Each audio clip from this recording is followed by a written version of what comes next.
Aquí seguimos, en Protagonistas, en la sintonía del programa de hoy, en el que vamos a hablar de la enseñanza pública. Venís ya escuchando desde hace unos días una campaña del sindicato STEC. El sindicato STEC de Cantabria está apostando en estos momentos más que nunca, y ellos así lo aseguran, por la enseñanza pública. Estamos además en un momento clave del año porque asistimos a los periodos de matriculación de cara al curso 2021-2022, al curso que viene.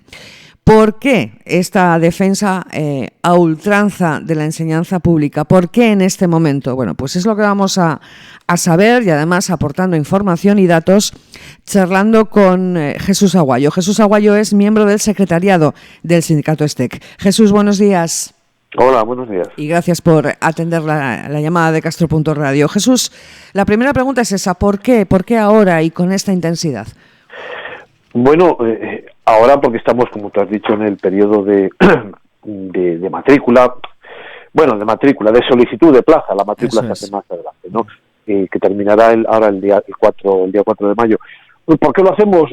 Hombre, porque si no lo hace nadie, pues deberíamos hacerlo nosotros. Y cuando me refiero a nadie, en concreto estoy señalando a quien correspondería hacer propaganda en el buen sentido de la palabra de sus centros, que es a la Consejería de Educación. Sí, lo mismo que los titulares de los centros privados estos días encontramos en nuestros, sobre todo en las localidades grandes que hacen propaganda de sus centros y están en su derecho, faltaría más. Pues el titular de los centros públicos, como no lo hace con los suyos, pues nosotros, que somos trabajadores de la enseñanza, queremos hacerlo con nuestros centros, ¿no? Y en ese sentido sí que lamentamos que la Consejería de Educación, pues no ponga, sobre todo en estas fechas, no ponga en valor todas las ventajas y toda la potencialidad que tiene la red pública de Cantabria, que nosotros estamos muy orgullosos de cómo funcionan nuestros colegios y nuestros institutos, ¿no? Uh-huh. Hablemos precisamente de eso, de las ventajas y potencialidades de la enseñanza pública en Cantabria, Jesús. Hombre, no me gusta a veces utilizar el argumento de lo que es más demandado es lo mejor, porque no siempre es así. Pero bueno, la opinión pública sí debería de conocer unos datos que yo pienso que mucha gente piensa que es al revés. Y el dato es que cada vez es más demandada la enseñanza pública.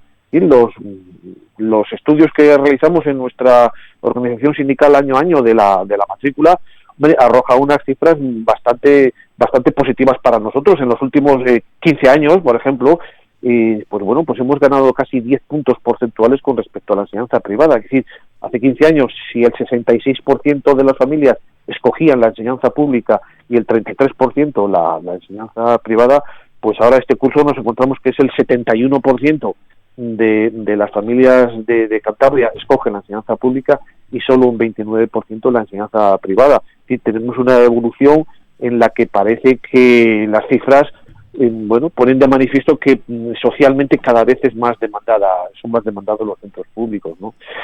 Y bueno, pues dentro de nuestras ventajas y potencialidades, es una enseñanza, la enseñanza pública, que pretende de alguna manera ser homogénea e igual para todos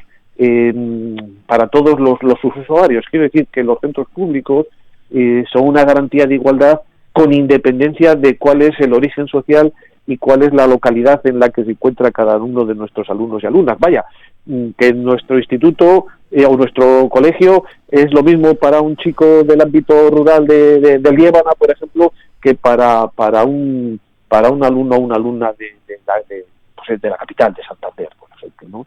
Entonces, pues esa garantía de homogeneidad, de igualdad. Luego, la enseñanza pública es la mayor oferta educativa tiene. Y nuestros institutos, por ejemplo, nos encontramos que ofertan desde la ESO hasta varios bachilleratos, un montón de ciclos formativos. Es decir, hay una amplia gama de enseñanzas de las que escoger, cosa que, por ejemplo, en la enseñanza privada, pues se suelen limitar nada más que a lo que son enseñanzas obligatorias. Y insisto, nuestra oferta es mucho más amplia, ¿no? Eso si no queremos entrar luego en cuestiones más ideológicas, ¿no? Sí me gustaría hablar de la calidad, porque las familias también, evidentemente, lo que quieren es la máxima calidad formativa y educativa para sus chicos y para sus chicas. ¿En qué parámetros estamos de calidad? ¿De calidad de la enseñanza, de calidad de la formación? de calidad del servicio, del cuerpo docente, del profesorado, del personal incluso no docente, que también, bueno, pues tiene un papel importante, pero hablemos de calidad de la enseñanza pública, porque las organizaciones sindicales, Jesús, como en otros aspectos de la vida pública, sí habéis reclamado históricamente, ¿no? Pues un trato preferencial, una mayor dotación de medios y de recursos, tanto materiales como humanos. ¿Cómo estamos a día de hoy?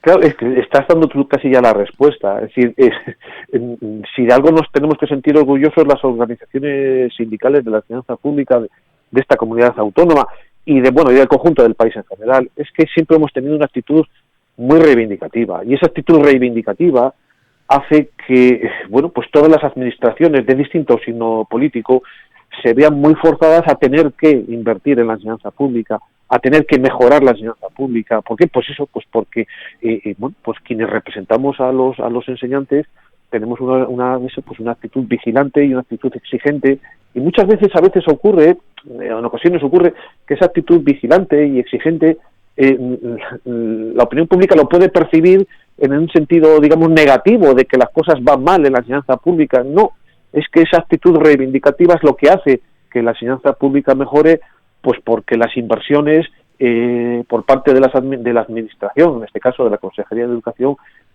son crecientes cada año, y eso luego repercute, por ejemplo, en las plantillas que tenemos este año. Este año con el tema COVID, por ejemplo, pues se ha conseguido desdoblar prácticamente todas las aulas de educación infantil y de educación primaria que pasaban de 20 alumnos. Claro, estamos teniendo unas ratios este año pues extremadamente bajas con motivo de la COVID, y nuestra reivindicación es mantener una reducción o poner en marcha en el futuro, a medio plazo, cuando ya haya pasado esta desgracia que nos ha ocurrido con la pandemia, el ir manteniendo una reducción, unas ratios reducidas, ¿no? Por ejemplo, para que la opinión pública lo conozca, Cantabria ha sido pionera en las aulas de educación infantil, pues porque estamos escolarizando a niños y niñas de 2 años con una ratio de 18 alumnos por aula y con 2 profesionales dentro del aula. No solamente está la maestra, tenemos una técnico superior de educación infantil, que eso prácticamente no existe en ninguna otra comunidad autónoma del Estado español. Y en fin, son ofertas de mucha calidad que se están haciendo en los colegios públicos. Y digo más, muchas familias, una vez que su hijo o su hija empieza en las aulas con los más chiquitines, ¿no? con los de 2 años, pensando que, cuando luego pase a 3 años ya la mandaré a un colegio privado, porque pues no es así. Es decir, en el momento que conocen cómo funciona por dentro un colegio público, es muy fácil fidelizar al alumno por aquello de que, una vez conocida el funcionamiento de la organización, los proyectos educativos, los profesionales que están allí, la inmensa mayoría de la gente decide permanecer en la enseñanza pública para hacerla infantil, y luego permanecen en primaria, y luego pasan a la ESO. Y pues como decía antes, los datos son objetivos y son claros. Es decir, que desde hace 15 años la enseñanza pública cada vez es más demandada y tenemos más alumnos en el sistema que nuestros competidores, vaya. ¿Qué datos, antes de terminar, me gustaría que nos viniéramos un poquito para acá, para la zona de Castro? ¿Qué datos tenéis sobre la tendencia en nuestra zona, Jesús?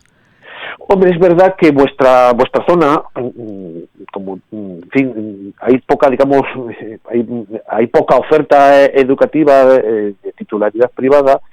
La inmensa mayoría de los centros, en Castoriales tenéis 6 colegios públicos y 1 privado concertado, y tenéis 3 institutos, con lo cual, si antes te decía que el 71% eran centros, 71%, mejor dicho, del alumnado está matriculado en centros públicos, en Castro ocurre que, pues estamos en torno a un 80 y tantos % de la matrícula está en centros públicos. Es decir, estáis casi unos 10 puntos por encima de la media regional de alumnado matriculado en la red pública comparado con la red privada, vaya. Uh-huh. De todas formas, lo que sí vosotros habéis captado, aunque es muy difícil de cuantificar y es muy difícil arrojar una estadística, pero sí tenéis en cuenta un dato que son los niños y niñas jóvenes de Castro que cursan sus estudios fuera de aquí, que lo hacen en centros vizcaínos, eso sí lo tenéis en cuenta, ¿no? Aunque no haya un dato, no tengáis una estadística clara y contundente, sí. Pero sí es un dato que tenéis en cuenta, ¿no? Sí, es un dato que sí nos preocupa. Y es una particularidad que tenéis allí en Castro Urdiales. No se da, por ejemplo, en el otro extremo de la comunidad autónoma, ¿vale? Yeah. Y sí que la Consejería de Administración Educativa, la Consejería de Educación, debería de hacer una reflexión de por qué se da esta circunstancia. Probablemente escape a motivos, o parte de ello escape a lo que es propiamente educativo, sino que tenga que ver también con cuestiones más sociales, de en qué trabajan esas familias, dónde residen exactamente, etcétera. Uh-huh. Pero desde luego nosotros el dato con exactitud no le tenemos, pero sí que, insisto, sí que por parte de la administración debería de hacerse un estudio y bueno, pues dimensionar exactamente cómo es ese fenómeno y por qué se está dando, y porque en definitiva y en última instancia, hombre, lo ideal no es eso. Lo ideal es que todos los chicos que residen en nuestra comunidad autónoma pues estudien en nuestros colegios y en nuestros institutos, pues con nuestro sistema educativo, que es el que deben de conocer y es el que asegura pues también eso, lo que es el conocimiento de la realidad de Cantabria y no de otra comunidad autónoma vecina en este caso, ¿vale? Jesús Aguayo, como decíamos, miembro del secretariado del sindicato STEC, el Sindicato de Trabajadores de la Enseñanza en Cantabria. Muchísimas gracias por atender nuestra llamada, por darnos datos e información respecto, pues a esta campaña que habéis puesto en marcha. Como tú mismo decías al inicio de nuestra charla, habéis decidido hacerlo vosotros porque consideráis que la consejería no lo está haciendo.